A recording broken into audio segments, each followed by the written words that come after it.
Welcome back mga kababayan sa aking YouTube channel, at ngayon nga ay sasabihin ko naman sa inyo kung ano nga ba yung mga nagustuhan ko dito sa South Korea, kasi ang hirap naman nun at puro na lang mga pangit yung sinasabi ko dito, kaya ang sasabihin ko naman ngayon ay kung ano yung mga nagustuhan ko dito sa South Korea. At baka nga sabihin ng iba, ano ba naman yan si kuya, nasa South Korea puro pangit ang sinasabi, di ba? Kahit pangit yung sinasabi ko, ang dami pa rin gustong mag-apply dito sa South Korea, At yun kaya sinasabi ko yung mga ganun, kasi para maging handa kayo at hindi kayo maninibago pagdating nyo dito. At huwag nyo ding iisipin na puro maganda, lahat ng bansa may merong pangit at merong maganda. At ngayon nga ay ang sasabihin ko ay yung magaganda naman. At ano nga ba yung mga nagustuhan ko dito sa South Korea, at bakit nga ba hanggang ngayon ay nandito pa rin ako, at 7 years na nga akong nagtatrabaho dito sa South Korea. Natapos ko yung kontrata ko na 4 years and 10 months, at bumalik pa talaga ako at pinabalik ako ng amo ko. At ito na nga yung mga nagustuhan ko dito, una, malaki ang sweldo, at nakapagpundar na nga ako ng lupa at bahay, at nakabili pa ako ng mga lupa na pagtatayuan ko ng paupahan.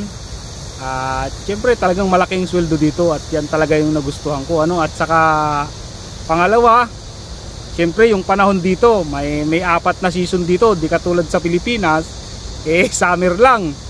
At dito may 4 na season, yan ang pinakagusto ko dito. At maganda talaga dito pagka ganong merong 4 na season, maganda talaga yan, kasi kumbaga hindi laging ganun yung di katulad sa Pilipinas na laging summer, parang exciting ba pag yung parating na yung yung taglagas, kumbaga unti-unting lumalamig yung klima, at masarap sa pakiramdam at masarap matulog.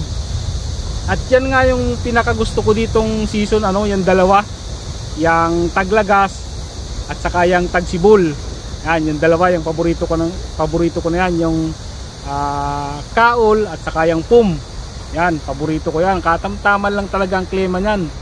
At isa pa, ang lugar dito talaga namang kahit sabihin natin na man-made lang yung mga pasyalan dito, talaga namang maaaliw ka pag pumasyal ka dito sa South Korea. Kahit gawa lang ng tao, di katulad sa Pilipinas na halos lahat ng mga pasyalan sa atin, lalong lalo na sa tabi ng dagat, yung mga ilog, hindi naman talaga talagang kalikasan talagang may gawa. Di katulad dito, magaganda talaga, maganda mga pasyalan dito, saka malinis, kahit gawa lang ng tao. Sa trabaho ko, nagustuhan ko rin, mababait ang mga Koreano, mabait ang mga kasamang Koreano sa trabaho, mabait ang amo ko, at hindi siya nangargabyado ng empleyado, patas lang siya.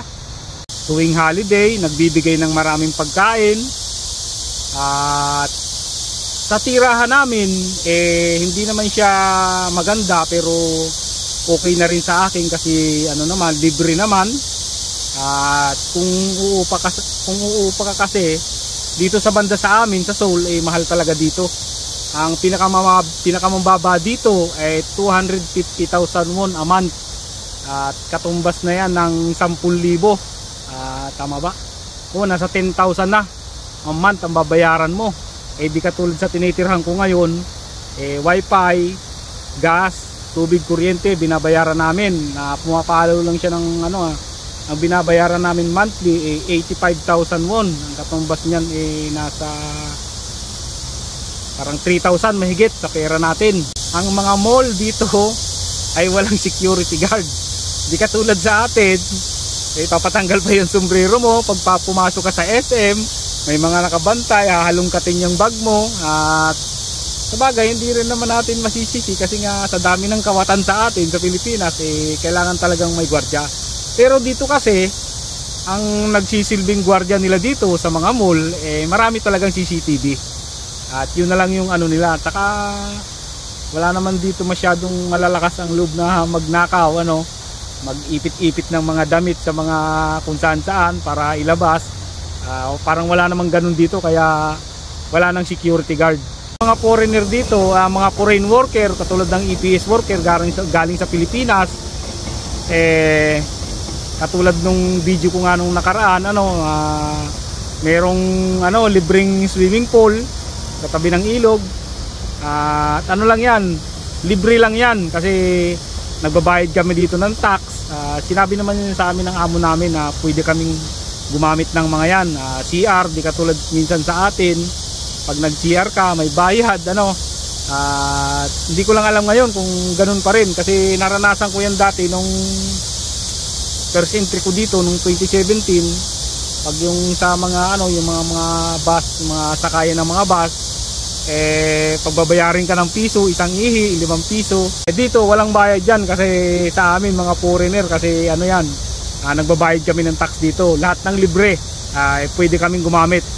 Lalo na yung malalaking supermarket, maraming pre-taste dyan. At minsan nga, kunyari, bibili lang ako ng ramyon, isang pack na ramyon, at gusto kong matikman lahat yung mga pre-taste.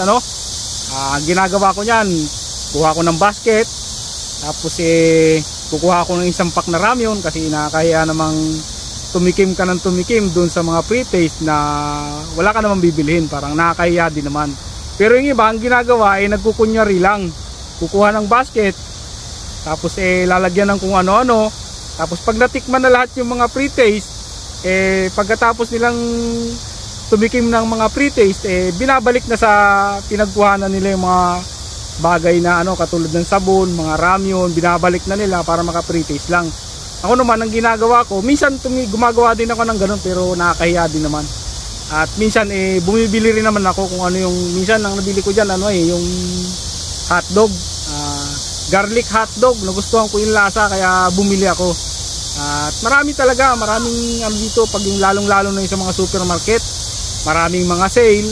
At kailangan nga lang kumuha ka ng point card para pag bibili ka, kasi dito sa mga supermarket, kunyari sale, at gusto mong bilhin, naka-sale.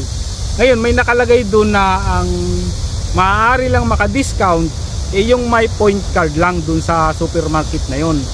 At nadali nga ako isang beses niyan kasi hindi ko naintindihan yung nakasulat, kasi nakapula, may 30% na nakalagay na 30% off, tapos naka-Korean. Nagustuhan ko yung short. Pagdating dun sa counter, tinatanong ako kung may point daw ako, kasi may point card ako, kasi yung lang daw may point card ang pwedeng maka-discount. Ngayon nahiya naman ako na isauli na. Sabi ko bilhin ko na lang, kasi kursunado ko rin naman ng short. At ganun nga yun, may mga sale na kailangan ay may point card ka para maka-discount. At eto pa, ang isa sa pinaka nagustuhan ko rin dito sa South Korea ay yung ID. Ang tawag sa ID namin dito, yung mga foreign worker dito sa South Korea, katulad ng EPS worker na galing sa Pilipinas, ang tawag sa ID dito ay residence card. At ang ID nga namin dito ay iisa lang. Ganon dito sa South Korea, iisa lang ang ID. Isang ID lang, magagamit mo na lahat. Hindi katulad sa Pilipinas na sa lahat ng sangay ng gobyerno ay may ID. Katulad sa Pilipinas na sobrang dami ng ID. Yan ang mahirap sa atin. Palagay ko hindi na kayang gawa ng paraan ng gobyerno yan na gawin na lang iisa ang ID. Kaya yan ang mahirap din sa atin, sa sobrang dami ng ID. At hindi mo na malaman kung ano yung gagamitin mo. Minsan yung ibang ID mo hindi rin naman tinatanggap. Mabubwisit ka talaga kasi ID na nga ayaw pang tanggapin. Saka ang ATM namin dito, pwede mong pambayad sa bus. Yung ATM card namin sa bus, pwedeng pambayad. Sa subway, pwede rin. Sa mga convenience store, sa supermarket, sa lahat na gusto mong bayaran, pwede mong gamitin, pwede mong ipaswipe yung ATM card mo dito. Lahat ng mga tao dito ay puro ATM na lang ang dala, ATM card na lang. Merong iba dyan, meron pa nga dyan iba yung dito yung credit card. At ako nga sample na lang sa akin, hindi na ako naglalagay ng cash sa wallet ko. Nakalagay na lang lagi ay ATM card pambayad sa mga kung may bibilhin ka. At nagwi-withdraw nga lang ako ng pera kapag yung magbabayad na kami sa bahay. Kada buwan, isang beses sa buwan, nagwi-withdraw ako ng 85,000 naman sa ATM machine para gawing pangbayad sa bahay namin. Uulitin ko nga pala mga kabayan, walang bayad yung bahay namin. Yung 85,000 mo na yun ay bayad sa wifi, sa gas, sa tubig at sa kuryente. Sama yung apat na yon. Kaya may bayad kami na 85,000 won. Pero yung mismong bahay na tinitirhan namin, yung kwarto, walang bayad yun, libre. At ito pa mga kabayan, yung araw ng pasok namin dito ay Monday to Friday lang. Kaya sa loob ng isang linggo, 2 araw yung pahinga namin simula Sabado hanggang Linggo.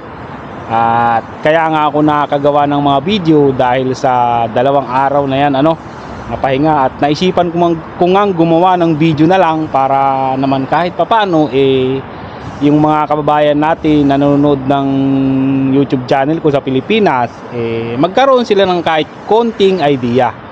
At saka ito pa, yung binibigay sa amin ng boss namin na bakasyon na 15 days na ang tawag nga doon ay parang annual paid leave sa loob ng 1 taon.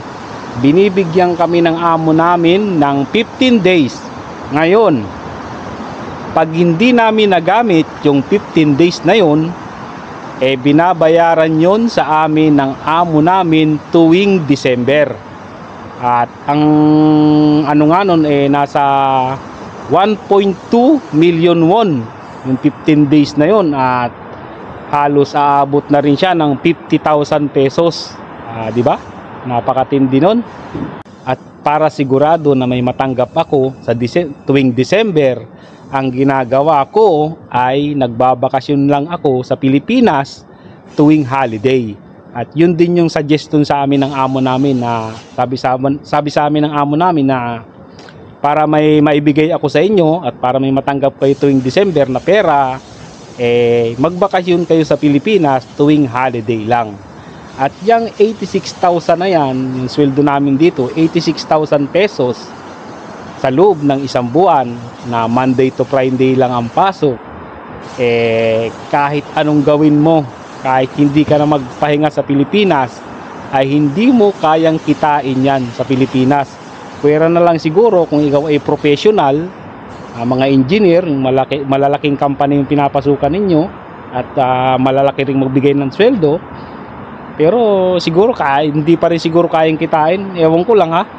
At yan lang muna sa ngayon mga kabayan. Maraming salamat sa panonood at sana'y may natutunan kayo sa video ko ngayon.